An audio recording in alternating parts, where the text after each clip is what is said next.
YouTube family, what's poppin'? What is poppin'? Oh man, I've been very busy and wanted to take a little bit of time out of my super busy day to talk about 80s. The 80s. What a great decade it was. It was a wonderful decade for many reasons, and I'm going to go into them on this video. So, the foundation of hip hop was absolutely laid in the early 70s in the Bronx and so on and so forth. I'm sure most of you already know the story. But when things got going and hip hop really took off, there was a huge surge of artists that came out and made a huge difference. I'm going to go into everything from the early 80s to the mid 80s to the late 80s here, and give you a little bit of a, I don't want to call it a history lesson, but more of just 80s recommendations. I I don't feel like the 80s are thoroughly represented in the vinyl community. So here's a few of my choices for the 80s. So let me get right into it. Starting with Public Enemy, Yo Bum Rush the Show. Very good album. This is their first. And Public Enemy made a lot of controversy by being so rebellious and anti-establishment that, hey, even the white kids at the time were like, yeah, fight the power, fuck them, blah blah blah. So yeah, Public Enemy, highly recommend them. You must hear them. Now, one of my favorites, personal favorites, Criminal Minded, Boogie Down Productions. So KRS-One, Scott LaRock, they were Boogie Down Productions. I don't know how many other people were involved. I think Just Ice, D Nice, they were all like in the crew, I guess. But yeah, Criminal Minded, groundbreaking album. Made there. I mean, before this album, there had already been rap beefs, but he had a beef with the Juice Crew, specifically MC Shan, who, I mean, you gotta go listen to the stories about it. He went into a radio station trying to promote his album. The DJ told him that the shit was whack, but he kept promoting Juice Crew and MC Shan, and he was like, "No, fuck them, they're trash," and blah blah blah. And then they all went into the song, "The Bridge." The bridge is over. My bad. The bridge is over. Yeah. So that song pretty much killed MC Shan. Fucked him up so bad that to this day, MC Shan is still crying about him getting his ass beat in this beef. Because KRS-One just fucking laid him out. Not to say that MC Shan did not have good music, because he actually did. And this is his album from those days. So MC Shan, like I said, part of the Juice Crew. He was actually a very good MC for the day. He would still be considered a pretty damn good rapper. I bought this because I really liked the diss tracks, like The Bridge, Kill That Noise, and turns out the entire album is pretty damn good. So highly recommend MC Shan, Down by Law. OG Press, by the way. Now, one of the biggest, the baddest, probably the daddiest, Kanest of them all, Large Father Kane, or in the streets better known as Big Daddy Kane. This is his first album. Long live the Kane. Great album. Have to listen to it. It doesn't have my favorite track by Big Daddy Kane though. My favorite track from him is Warm It Up Kane. I think that's on the album after this one, but I'll get it eventually. It's on my wish list on Discogs, but yeah. Gotta get yourself some Big Daddy Kane. Dude was a fucking prolific rapper, and a lot of people base their style after him right now. Probably like people like Jay-Z, probably Biggie, Notorious B.I.G. Like took a lot of notes from this guy. Another probably the counterpart to Big Daddy Kane. So there was Big Daddy Kane and fucking Rakim. Mr. Rakim. He really he's just like Big Daddy Kane, you know, just a prolific rapper, but he had a different style, a different sense of wordplay. And he actually gave birth to what we now know as like the QB kind of style. So like Nas and Prodigy from Mobb Deep, and a few others really took their style from Rakim. And, you know, you can hear it. You have to go back and listen to it, and you could tell that, you know, Nas and Prodigy specifically have a lot of Rakim in their style. So, yeah, this is Paid in Full. Also a great album. I'm not sure if this was their first one. I think it was. But, yeah, this album killed it, man. This is a great fucking album. Top from beginning to end. Top to bottom. Now, here's another one. Damn, I hate that you can, like, kind of see right there what the next album is, because I want to surprise you. But, yeah. Slick Rick the Ruler. The Great Adventures of Slick Rick. So, Slick Rick, I got a little bit of an issue with him. I really like his shit. This album specifically is amazing. But he used to talk a lot of shit back in these days. I heard like a lot of these old interviews that he did on the radio, and he used to talk just mad shit on the West Coast. And it bugs me. It always bugs me when they talk shit on the West Coast, because I'm from the West Coast. So, but yeah, anyway, Slick Rick, great MC, fucking the master of storytelling. Almost all of his songs are just like straight stories where he's like that grandpa that tells you the story before you go to bed kind of thing. Yeah, great rapper, great MC. My favorite track on this is Mona Lisa. Love that one. Mona Lisa. Speaking of Mr. Slick Rick, you gotta have this single from Dougie Fresh, because it has, well, it's the show, but it has La Di Da Di, which is where Slick Rick really got known. At the time, he was known as MC Ricky D or some shit like that. But yeah, you gotta have this one. And this one, for my friends that know me very well, they know me as somebody who does not particularly like this man right now.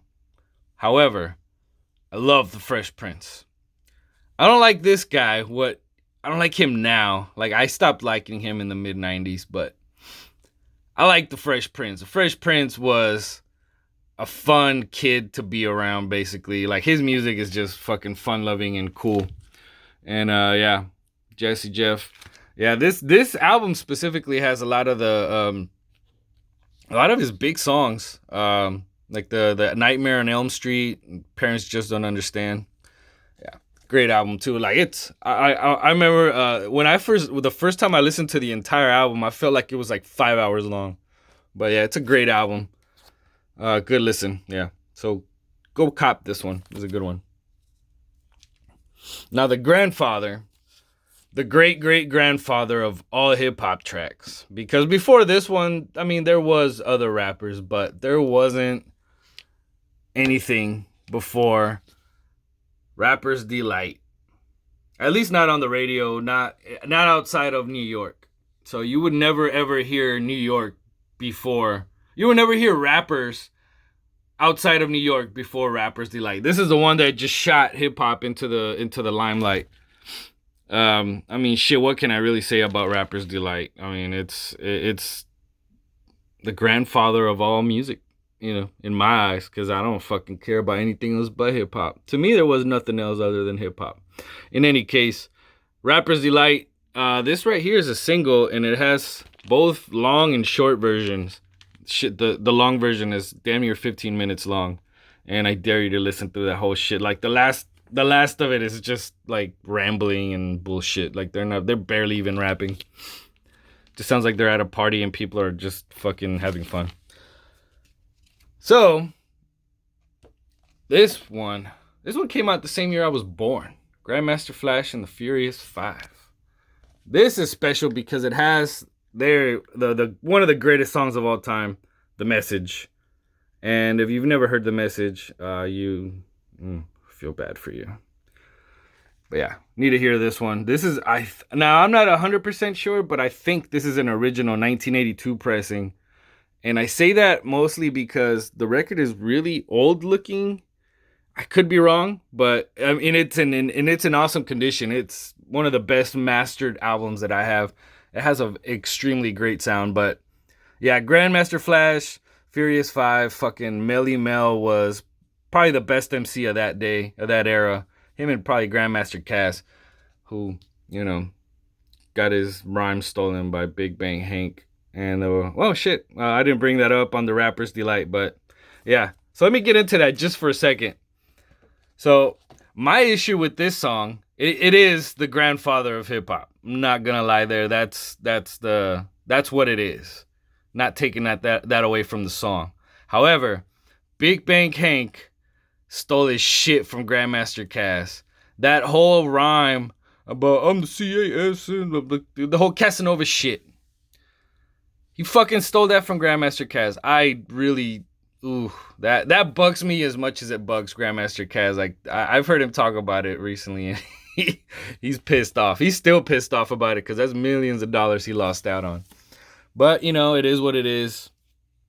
So I'm just gonna move along. The Beastie Boys.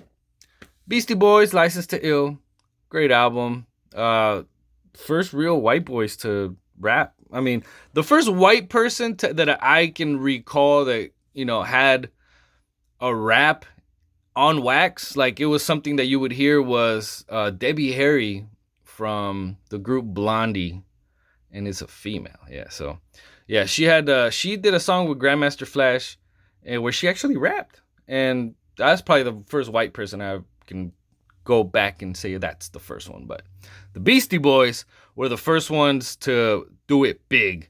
So the Beastie Boys, they were a punk group. They weren't even rappers. They were fucking punk rockers. And they just said, hey, fuck it, we're going to do rap. And they turned out to be fucking amazing. And specifically this album, it's very good. Highly recommend it. You've never heard it. The entire album is really good. I'm not sure who had the first Def Jam album, but I know that this is one of the first. And if not, I think I have it coming up. So now, if Sugar Hill Gang is the grandfather of hip hop, then Run DMC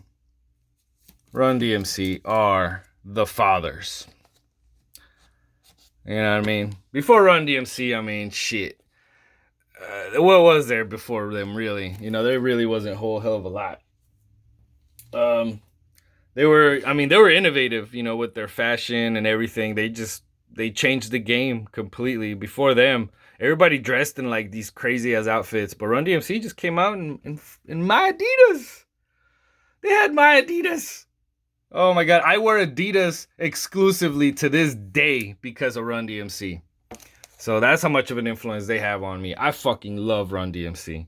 They are fun, they're clean, they're positive, they're just everything that they were the innocence of hip hop. That was Run DMC. That's what they embody in my opinion. It's just that innocence that we have long lost, which is not necessarily a negative, but they had it was a different take, because before them everything was all fun and games and all parties and shit. There was no negativity in hip hop. 6 a.m. and all that came out way later on. So, moving along. Now, like I said, I don't know which was the first Def Jam record, but this is another one of the first. So this, along with the Beastie Boys, fucking LL Cool J, man. Long live Cool James.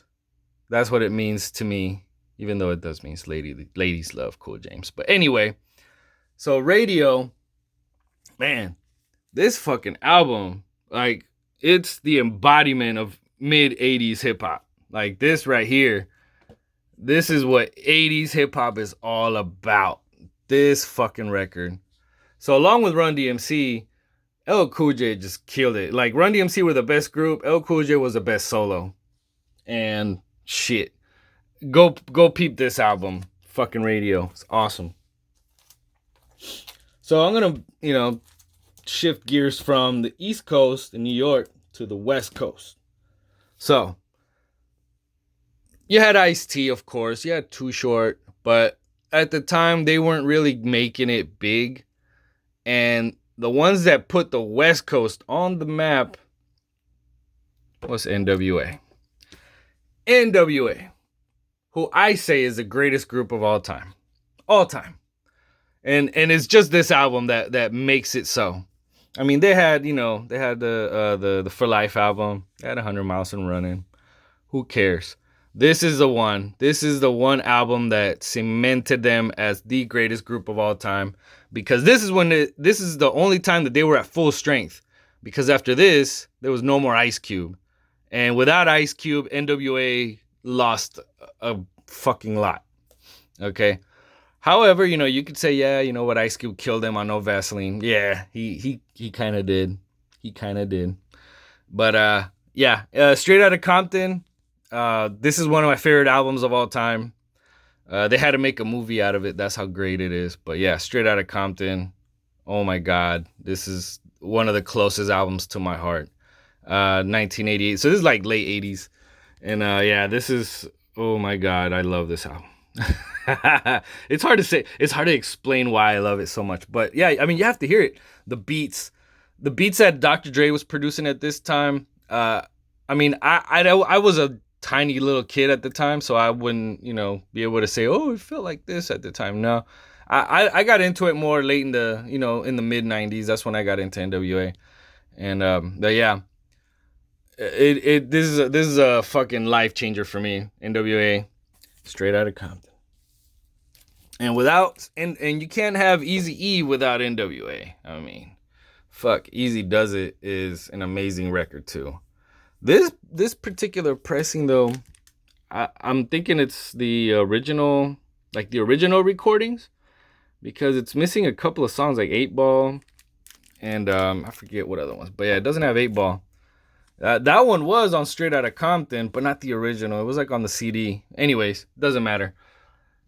Easy Does It, great album. Eazy-E, fucking Boys in the Hood. And I mean, it's more of, it really featured NWA heavily, so it's kind of like another NWA album. And then there's also NWA and the Posse, which I don't have, but I will soon. So yeah, Easy Does It. And last but not least, a very underrated album, even though it does get praise, but I still feel it doesn't get enough praise.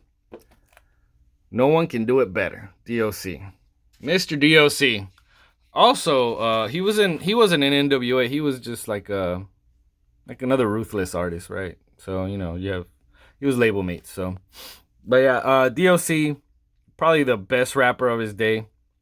He was right there with, if you listen to this shit, you'd be like, damn, he's right there with like Rakim and Big Daddy Kane. He would have been that big had he not had a car accident that trashed his voice. You listen to him now and it's not like this. And I feel bad for the guy, because he really could have been one of the greatest rappers of all time. And it's sad to see how, shit just didn't happen for him. But this album is amazing too. Mostly produced by Dr. Dre, from what I understand. The back doesn't tell you a whole hell of a lot. There's not a whole lot of credits, but yeah. Yeah, Dr. Dre was on a roll. This is back when, before the, just after Straight Outta Compton and just before the For Life album. So check this album out if you haven't. Please do. All right, so that's my 80s choices for now. Might do another one later on, like some sophomore albums and shit like that. But, I got more ideas coming, so stay tuned. Like and subscribe, I guess. So I'm gonna let y'all go. Have yourselves a nice weekend. I won't, because I gotta work tonight. So peace out.